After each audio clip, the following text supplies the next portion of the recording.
Okay, so in this video, I'm going to show you how to change the name and subdomain of your membership site. Let me share my screen and show you what I mean.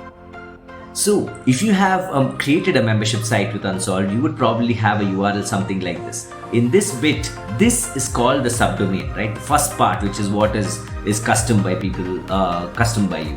So now how do you change this? I'm going to show you that. And also how can you change this name? I'm going to show you that. Very easy. Just go ahead over to settings, go to landing page, go to home page, and then go to your network details. And once you've gone to your network details, you will find the name over here, you will find the URL over here.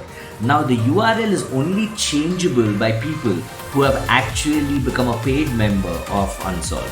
So if you have not yet signed up as a paid member, you will not be able to change this. But if you have signed up, then you would have found a way to edit this. So all you need to do is actually go here and just change it. Like if you want to change it, just change this. If you want to change the name to just demo, change it to demo. And then just go down here and click update. Please note, when you click update, you will see an error screen because this URL where all of this is hosted is no longer valid. So what do you need to do? You need to actually copy this new URL, go to another screen, paste it there, .unsolved.network, right? And then when you go here and click update, I'm just clicking update, you will see this page isn't working.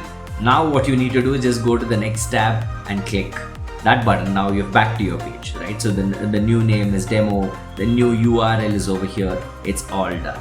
This is what, and of course you can still continue to log in with the exact same credentials that you have logged in with earlier, right? So it's not something new that you need to do. You can use the exact same login and URL as earlier.